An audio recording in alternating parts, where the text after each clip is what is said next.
नमस्कार साथियों, आप यदि शासकीय कर्मचारी हैं तो उस जानकारी को जरूर देखें। शासकीय कर्मचारियों और डीए के संबंध में एक बार फिर खबर आई है। आखिर कर्मचारियों को डीए क्या मिलना है, क्या नहीं मिलना है, या इसके संबंध में क्या नया अपडेट आया है शासकीय कर्मचारियों का महंगाई भत्ते के बारे में। चलिए पूरी जानकारी आपको बताते हैं चैनल के माध्यम से। वीडियो शुरू से अंत तक देखें और आपको हमारा चैनल पसंद आता हो तो चैनल को सब्सक्राइब करना ना भूलें, बेल आइकन को जरूर दबाएं। वीडियो ठीक लगे तो अपने साथियों को जरूर शेयर करें।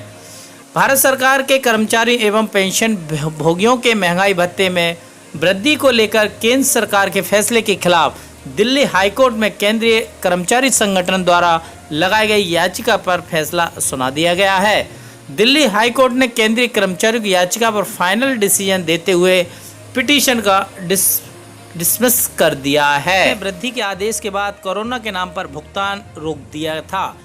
दिल्ली उच्च न्यायालय ने केंद्र सरकार के कर्मचारी और पेंशन भोगियों के साथ साथ शासकीय कर्मचारी और पेंशन भोगियों के लिए बढ़ा हुआ महंगाई भत्ता जारी करने के लिए केंद्र को निर्देश देने की याचिका खारिज कर दी गई। केंद्र सरकार ने गत जनवरी 2020 में केंद्रीय कर्मचारियों के लिए महंगाई भत्ते में बढ़ोतरी का आदेश दिया था, लेकिन मार्च में कोरोना संकट के चलते घोषित किए गए देशव्यापी लॉकडाउन के बाद इस डीए के भुगतान पर रोक लगा दी गई थी।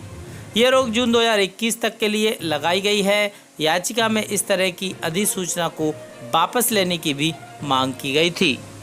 महंगाई भत्ते में वृद्धि के भुगतान की समय सीमा को लेकर कोई कानून नहीं है, ऐसा हाईकोर्ट ने कहा। कोर्ट ने यह कहते हुए याचिका खारिज कर दी है कि महंगाई भत्ते में हुए इजाफे की राशि को जारी करने की समय सीमा को लेकर कोई कानून नहीं है। ऐसे में केंद्र सरकार को किसी भी नियम के तहत इस मामले में कोई आदेश नहीं दिया जा सकता। लिहाजा केंद्रीय कर्मचारियों को डीए में हुए इजाफे के भुगतान पर रोक के खिलाफ दायर याचिका निरस्त कर दी गई है। ऑल इंडिया सर्विसेज महंगाई भत्ता नियम 3 कर्मचारी नहीं सरकार का अधिकार देता है। आदेश में इस याचिका को खारिज करते हुए अदालत ने कहा है कि केंद्र सरकार पर कानून में कोई बाध्यता नहीं थी कि वह समयबद्ध तरीके से महंगाई भत्ते में वृद्धि को रोकती। उच्च न्यायालय के आदेश में कहा गया है कि उपरोक्त उल्लेखित ऑल इंडिया सर्विसेज महंगाई भत्ता नियम के 3 केंद्र सरकार के अधिकारियों द्वारा जिन शर्तों के अधीन महंगाई भत्ता भुगतान किया जाता है उसे रखने के लिए केंद्र सरकार को ही अधिकार देता है। यह आदेश एक जनहित याचिका की सुनवाई के बाद सामने आया, जिसमें केंद्र और दिल्ली सरकार दोनों के वित्त मंत्रालय को निर्देश जारी करने की मांग की गई है ताकि सरकारी कर्मचारियों के बढ़े हुए महंगाई भत्ते को फ्रीज करने के बारे में अधिसूचना वापस ली जा सके और मापदंडों के अनुसार इसे जारी किया जा सके। न्यायमूर्ति विपिन सांघी और न्यायमूर्ति रजनीश भटनागर की खंडपीठ ने कहा है कि केंद्र सरकार पर समयबद्ध तरीके से महंगाई भत्ता या महंगाई राहत में वृद्धि को रोकने के लिए कानून में कोई बाध्यता नहीं है।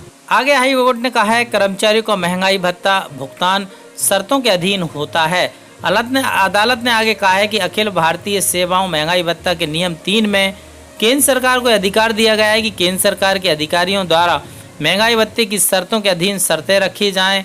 केंद्र सरकार के विवादित कार्यालय ज्ञापन OM में कहा गया है कि केंद्र सरकार के कर्मचारी और महंगाई राहत के कारण केंद्र सरकार के पेंशनर को 1/1/2020 से दे महंगाई भत्ते का भुगतान नहीं किया जाएगा।